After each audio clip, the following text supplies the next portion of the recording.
All right, guys, we have my special guest today, Liam LaTouche. I don't have his bio already, but I've known this guy for probably close to a decade.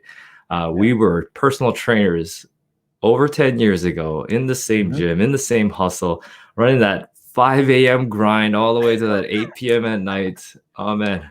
10 But I gotta p.m. tell though. you, Come on. yeah, I'm dating us, right? But listen, I think that time helped build like a bunch of us from that gym built the entrepreneurial spirit to get out there and do something.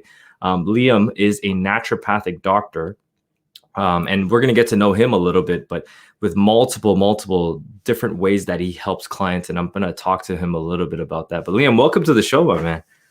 Thank you, Joe. This is awesome. Really good to connect. All right, let's take it back all the way Yeah. back. Maybe how did you get started in fitness? Mhm. We'll start with that first. Fitness. Fitness was always a passion. I think I was when I was 16, was getting into high school athletics. I was pretty overweight at the time, and I think I lost like 30 or 40 pounds, and that was just on my own. This random, this kid in high school picking up random information. But I was able to kind of trim down significantly, improve my fitness just for my own health. And it was really prompted by seeing people in my family dealing with diabetes and other metabolic conditions. And so that was the passion in kind of just wanting to better myself and my own health. And then really just recognizing, oh, you can get paid for this. And so wanting to kind of going through kinesiology and recognizing, that I could really nurture my passion in the learning of it and then apply it as a personal trainer and strength coach. Like, so it was just a very natural progression. I feel like I didn't even plan or do anything. It just evolved that way. Right. So you went to, where did you go to school? I did my undergrad at Western. I did Bachelor of Science in Kin with the intention of getting into physio at the time, but due to some family matters, I ended up kind of pulling back upon graduation. That's when I joined the gym where we ended up meeting, which was an awesome experience. Was able to gain a ton of amazing experience, meet a ton of amazing people, yourself included.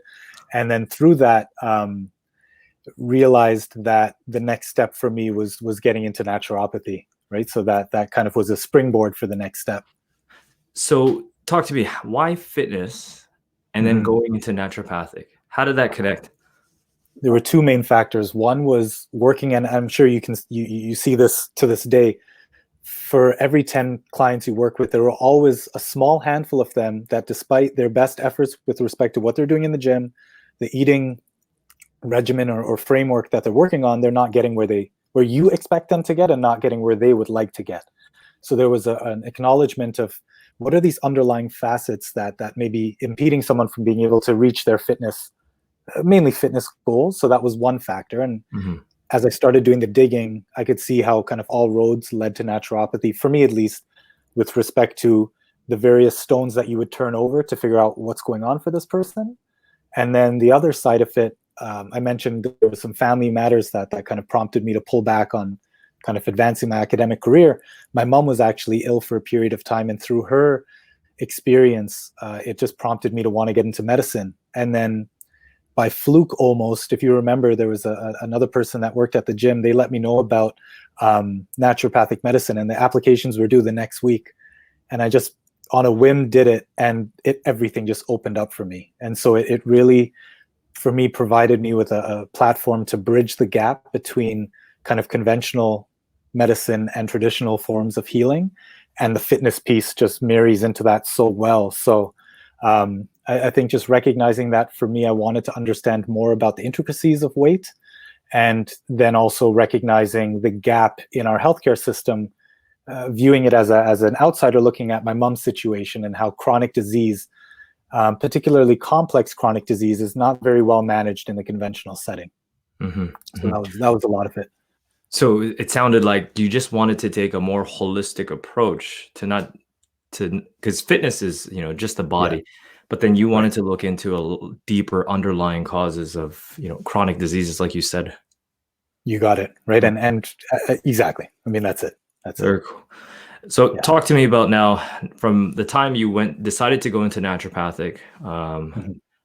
the process, because I know it's not an easy process to become a naturopathic doctor. Yeah.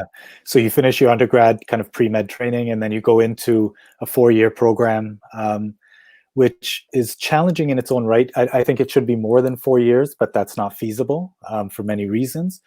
And when I say more than 4 years, it's essentially because you've got to learn kind of the basic biomedical and clinical sciences, and then you've got to learn the naturopathic modalities, so clinical nutrition, herbal medicine, homeopathy, physical medicine, health psychology, and I'm probably missing some stuff. So it's a lot jam-packed into a very condensed not condensed, but it's a lot jam-packed into that time frame. And so it's certainly grueling. I remember in my 3rd year, we had like 13 finals in like a 2-week span. It was just madness, right? Like 2 exams a day, 2+ exams a day over a 2-week period.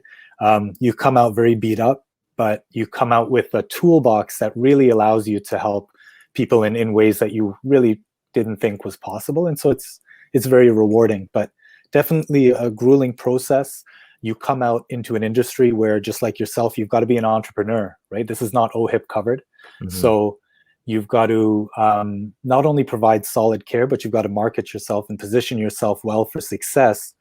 And it's an interesting dynamic because the regulatory aspect of it, like we're a regulated health profession, we can't do guarantees, we can't do programs, we can't do testimonials, we can't do a lot of things that as a fitness trainer, I was so accustomed to doing it. That's it, man. Yeah. And so it really, it makes you tighten your game up. You've got to be that solid of a practitioner, where word of mouth carries forward. Yeah. But it certainly forces you to be an innovative entrepreneur. Okay. So it sounds like the whole like education. I feel like this is my opinion on like education. It teaches you a lot. Don't get me wrong. There's things it teaches you, but I think it teaches perseverance and consistency in one thing to become a subject matter expert in something. Right. Because like these days, like people on their phones scrolling through YouTube, suddenly they're experts after watching one video. Yeah. But they don't have that deep understanding of things, right? Right. And the unfortunate reality is you can package it really well and it could be garbage, right? But because it's packaged so well, a vulnerable consumer will eat that up. And that is frustrating, right? And so for all the people listening and watching out there, there's a lot of people that have those weekend certifications or like position themselves as, alternative medicine people. Look at where their credentials are, because these guys go through a lot to get to where they are. All right, so Liam, finished naturopathic school. Yeah. Now you're starting to do your own practice now. Right. What type of people did you start working with initially? Kind of following the trend of where I was when we were working more closely together. So stubborn weight loss, stress management, pain management, so acute injuries or kind of chronic pain issues, and fatigue, right? So that was a lot of the bread and butter of what I was dealing with at that time. It made sense because everyone in some way, shape, or form deals with some of those issues. It's just to what degree. It allowed me to continue to work from like a rehab or restorative perspective, but also work on the performance enhancement side. And so I really tried to balance out those two pieces because they're both facets that I'm very passionate about. And then over the course of my career, I've continued to maintain kind of a focus on performance medicine, where I work with either athletes and executives. So there's that piece of it. And then there's also the restorative side, where I deal primarily with chronic pain, chronic fatigue, chronic infections, and everything that kind of comes out underneath that umbrella. Okay. And working more so with individuals that have had a lot of difficulty getting a diagnosis or attaining adequate results with other practitioners. So I kind of have a niche market or a niche focus in that sense. So I heard two main markets: the executive types, high performing types that want to optimize health and performance. Yeah. And also some people that are dealing with like chronic issues that they don't know what the issue is, and they need help, right? So it's two spectrums of population. And fairly diverged, but I think the performance medicine piece is exciting, right? It's exciting to work with people who are able to advance their state of well-being, that are hungry for that are very compliant. Like it's just a really positive environment to work in. Right. And then on the other side, I'm very empathetic towards individuals that are just struggling with their health. It reminds me of my mother. I've had my own challenges with health that have kind of been more abstract or vague in nature. And so I love the detective aspect of that. And so it gives me a nice balance, and I'm able to keep my feet in both sides. So let's talk about the people with the chronic issues, like the things that are like, you need to be a detective with it. I know it's hard to say, hey, what do you think is the most common causes of all this stuff? It'd be easy because there's probably a lot of underlying causes, but if you could sum it up into like something that where the listeners can take away, if three things that you maybe take away that like from dealing with all these people with all these chronic issues, what would they be? So there's usually some kind of genetic predisposition. So that either means it runs in your family, or you yourself have some kind of genetic defect that's making you susceptible. Like family history starts somewhere, right? And so there's some kind of genetic susceptibility. And this vulnerable individual, it doesn't mean that they're going to manifest an illness. There has to be something that prompts that. And so there's usually some acute or some combination of triggers, either an infection, an environmental exposure like a heavy metal, a physical trauma like a motor vehicle accident. That's a common culprit or trigger in fibromyalgia. So there's some kind of trigger. It could be mold exposure. It could be an emotional trauma, a really nasty, drawn-out divorce. That takes a lot out of you. Going bankrupt, having to uproot and move. You think about a refugee, like a lot of these emotional traumas can too. So there's a genetic susceptibility, and there's either a single or a combination of triggers that will then push that person over the edge. And a lot of the times the nature of the condition makes it such that it doesn't fit neatly into any box. So that's where the detective work comes in, to figure out what were those underlying factors and how do we get your body back to a place where it can find balance. Okay. So you're saying genetics is one thing that plays a huge factor in all these issues people run into. Trauma, and you're talking not just physical trauma, you're talking about mental, spiritual trauma. Yeah. So infections, trauma, anything along those lines, anything that stresses the body. Got it. Yeah. And so I guess there's a lot of questions that you got to ask to figure that out. I'm not going to go so deep into it, but we can go down the rabbit hole with that one. Okay. So let's go back to the other side of the spectrum now. The high performers. These are, high performing CEOs. Right. I almost call them athletes in business, because you literally have to treat yourself like an athlete if you're going to run a business. I've talked to some business people who said that they don't do any sports because the sport of business is too much. Right? Yeah, it's the truth. And so there's actually a really cool research out there, the Human Performance Institute. I think it's through Johnson & Johnson. They frame it exactly that way. Like this is applying athletic training strategies to the executive, right? And it's so parallel. And that prompted myself and a couple buddies to start up a workplace wellness company called Thrive Workplace Wellness, where we kind of look at two facets, right? So we look at the employee health component, where we clearly recognize that employee health is going to be a major factor that plays a role into the bottom line. And if we can enhance productivity, we're going to enhance profitability. And so we're looking at health related costs associated with that. So we're working with the employee body, but then there's also the executive side of things. And that's where more of the performance coaching comes in, right? And it's just like you said, we're looking at factors pertaining to, how do you perform well, and what does that encompass, right? It's sleeping well, it's moving well, it's thinking well, it's all of these factors, that we take for granted, or we don't necessarily focus on incorporating to our daily routine, right? And so it's a really exciting way for me to take my training as a strength coach and apply it here in a population group that benefits from it. I got to tell you, like, it didn't dawn on me till probably like maybe 3-4 years ago, how I used to think that myth of that entrepreneur, that Tony Stark, that he works hard, he plays hard, kind of guy. That's how a CEO is supposed to be like, where he's like drinking all night, but he could still work hard, burning the candles at both ends. And it didn't really dawn on me until like recently. Like I was like, I feel like crap. I wake up, I'm groggy, I'm not thinking, and my team deserves better than that. And that's when I started taking my own like health like to the next level, where I could talk about a whole bunch of stuff I've been doing. But like the fact that you said it, like running a business is you got to be an athlete. You got to treat your body like an athlete and a high performer. The key to it, well, from our perspective, the key is resilience, right? And it's the adaptability, right? Your ability to adapt to stressful situations, your ability to overcome them. And it's the same thing you do with clients and your team does with the clients, right? It's progressive overload. How do we continue to challenge the body in a safe and healthy manner so that you come out as a different person, as a better person, right? For sure. I love that word, resilience.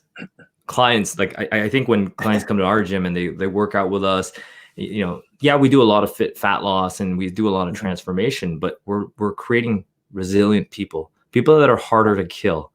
Right. And that's the ninja. That's the ninja in all of this.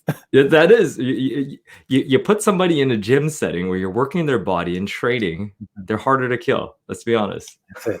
That's it. I love it, man. And that's, so as an outsider looking in, just for feedback, you know, it's really awesome to have seen the evolution of your business and to see how you've been able to foster that with respect to the client care as well as with your team. Like it's really awesome. You don't see that across the board. Oh, man, we're trying, you know, Fight Fitness going worldwide. Love it, baby. Love it. So talk to me. Now you're in let's talk to me about the different kind of type. I know you work 2 different types of clients, and you mentioned earlier you got multiple service offerings that you do for clients. Talk to me about some of the things that you do. Yeah, so I'd say the majority of it is patient care. So I provide in-office patient care as a clinician, touching on the patient populations that I've mentioned already. So that makes up the majority of my week.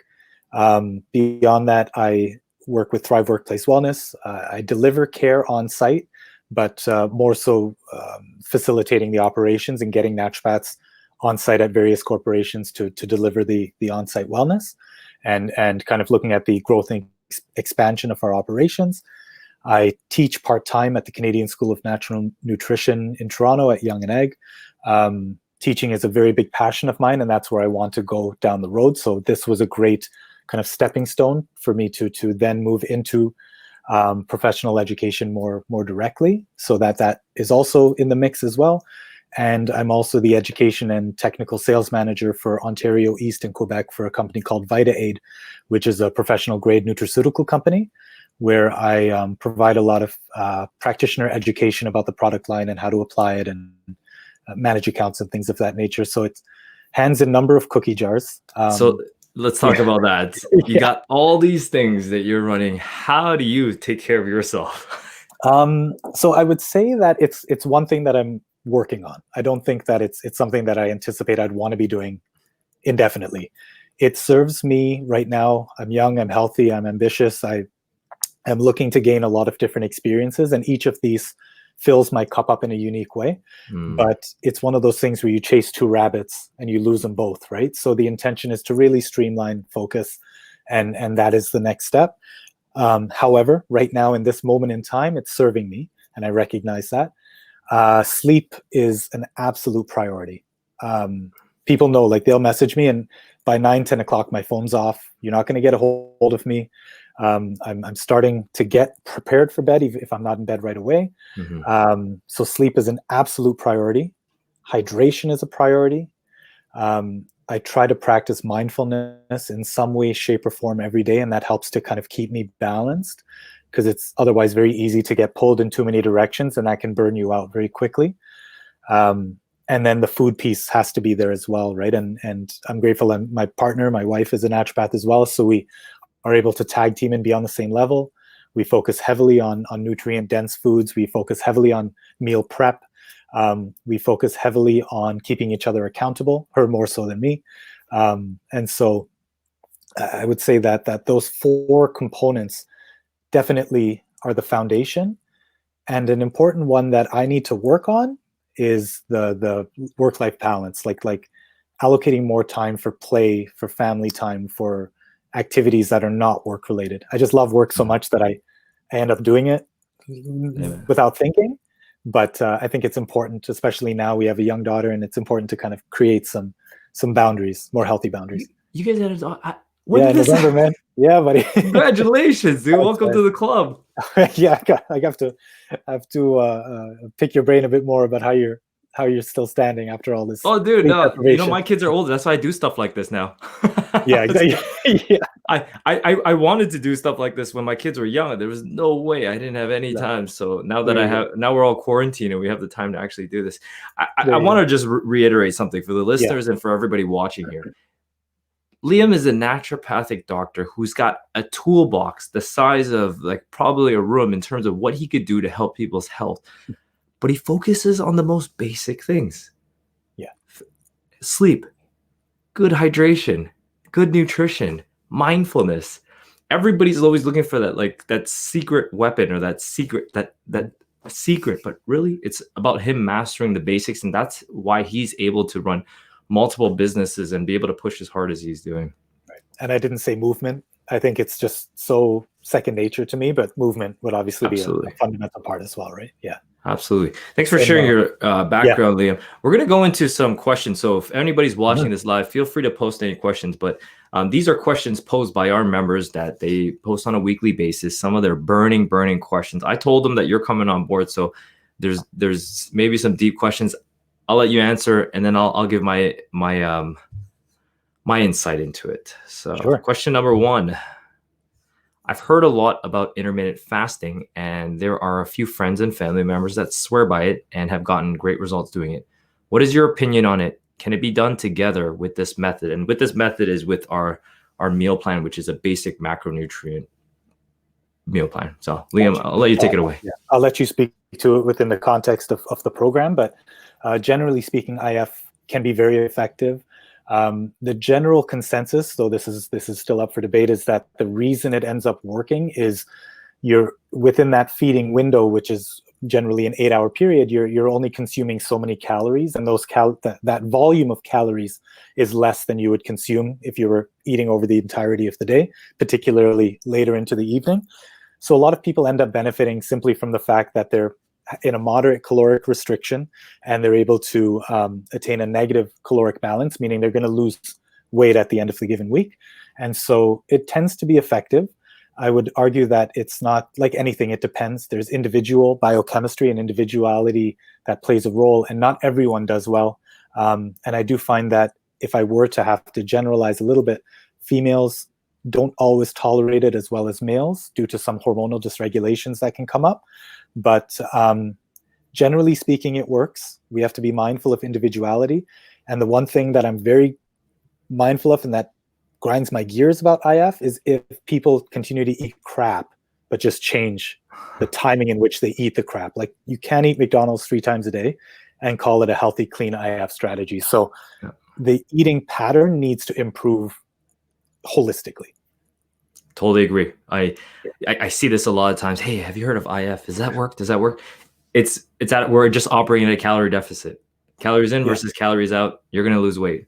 Same thing with keto. Same thing with all these things where suddenly, I'm at a calorie deficit. I've lost some weight. Maybe it's IF. Maybe it's keto. Maybe it's paleo. Maybe it's vegan. Right. If you're eating reasonably at a calorie deficit at like an adult, you're going to lose weight. That's it. Simple. Yeah.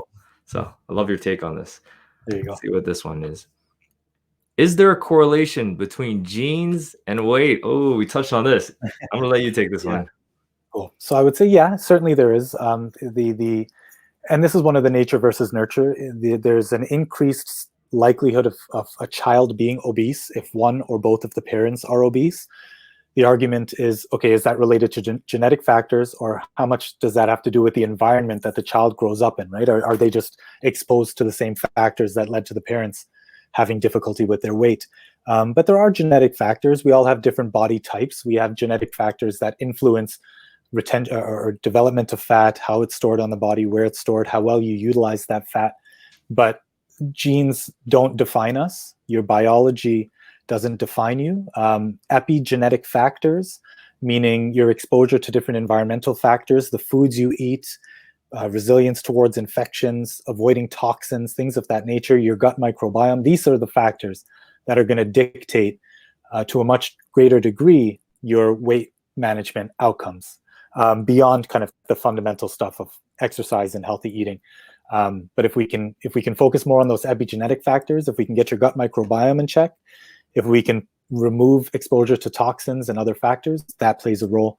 Joe, you went to York, right? Yeah, yeah. York actually published a really cool study. I'll send it to you in case people want to look at it. But it was looking at individuals today. I think it was like 30-year-olds today versus 30-year-olds 40 years ago. And looking at the fact that a 30-year-old or 40-year-old today has to exercise more and eat less to get the same weight loss outcomes as someone 40 years ago. And so it's looking at what are the factors that are playing a role, because it's really not, we can't rely and say genes are everything. Mm-hmm. There's a number of other factors, and they highlighted a lot of what I said, in addition to junk food, in addition to certain pharmaceutical medications and other factors. Definitely. Yeah. I think like something like processed, because we're eating so much more processed foods these days than normal. It's changing how our body works. It's changing how the genes function. That's the important piece. I got a less scientific answer to this. There is no gene. There is no gene for the human spirit. There you go. In my mind, it's like, if you're willing to, and that's from, I stole it from a movie called Gattaca. Have you watched Gattaca? No, I've heard of it, but I haven't watched it. Gattaca was, long story short, this guy was born short. He did everything possible to, like, he even cut his legs to make himself taller just so that he could go to space. And there's no gene for the human spirit, because if you want it bad enough, you could do it. Short answer. Good. All right, last question here. Why is my little last bit hard to lose? I did the challenge. So we run a fitness challenge multiple times, every time, and I lost 1% or more every week. This time I'm gaining body fat and not seeing the results in my numbers at all. Do I need heavier weight training to get the little last bit off? Okay. Right. This is one of those questions where the answer will be, it depends. There's a lot of different factors, but one, when you start as a novice, the window for adaptation is great. So you see really significant gains right off the bat. But then as you get kind of closer towards that not upper limit per se, because you can always push it, but as you kind of approximate that glass ceiling, you're going to see things plateau. That could be a result of not varying the workout significantly and not challenging enough. So whether it's a matter of increasing the intensity in some way, shape, or form, it could be related to dietary factors, right? Joe, you talked about kind of caloric deficit and caloric balance. But this is, to me, where gut microbiome and hormones could be potential factors, depending on the nature of the situation. But your body doesn't always work in favor of what you're trying to achieve. You can think about a thermostat. Your body's metabolism and other factors may be set at a certain level, and as soon as you deviate from that, your body's going to try to bring it back to that set point. And so there are a number of factors that influence that. That may be what's going on here, but it could also be just a varied workout or a slightly varied dietary strategy might be warranted to see how much farther things can go. Yeah, I'd say the same thing. It depends on what's going on here. I think a lot of the times, if I don't have the client, I know the client I don't know who the client is, but I will follow up with them. It depends on how long you've been on a calorie deficit for as well too. Maybe your body needs some tapering off period where you need to stop being at a calorie deficit, give yourself a little bit of bump in calories so your body doesn't think it's like, hey, what the hell's going on? I've been losing weight steadily for like 6 months to a year. Am I starving? Am I dying? Right. And you touched on hormones is one of the things. So maybe a leveling out period, tapering off, maybe a bump in calories. Really depends. So heavier weights could be part of it, but I like to err on the side of nutrition. Like we could manipulate a lot by manipulating calorie intake in terms of results. So that'd be you're working out so many times per week, maybe 1, maybe 3, maybe 5 times a week, but you're eating so many times. So nutrition really is cornerstone, right? Yeah, for sure. All right, so that was our last question. I got one last question for you. I'm a big Kung Fu action movie junkie. You know I'm going to ask this one. I was like, I believe everybody's life is like a Kung Fu action movie. Like you get beat up. Yeah. You got to go through a training montage like Rocky, and then you come back and you fight back even harder. What's your favorite action or Kung Fu movie? Or movie in general with a great hero arc? It's not Kung Fu technically, but Bloodsport. Like I was trying to go to more of like the true traditional Kung Fu in my mind, but to be honest, man, Bloodsport for me was the top fighting movie ever growing up. So I have to say that. Obviously going back to like to I think it was Iron Monkey or there's 36 Chambers and a lot of crazy awesome, movies from back in Drunken Master with Jackie Chan back in the day. But no, man, Bloodsport, hands down. Oh man, the part where he does the sweat from his brow and does one of these things. That was like, I want to do that. So that's it. That's the one. Awesome, Liam. For anybody that wants to reach out to you, learn a little bit more about what you do, and get some more support if they need it, what's the best way to get at you? Facebook's great, Liam LaTouche Wellness, but I'm definitely more responsive on Instagram, Dr. Liam LaTouche. DM me, hit me up, follow me, engage. I'd love to address any questions you have and support you in any way on your healing journey. Awesome. Liam, thanks for being on the show and sharing your secrets on health, wealth, and being kick-ass, man. Thank you so much. I love this, man. Thank you, brother. Appreciate it. All right. See you guys. Take care, guys. Sweet. That was it.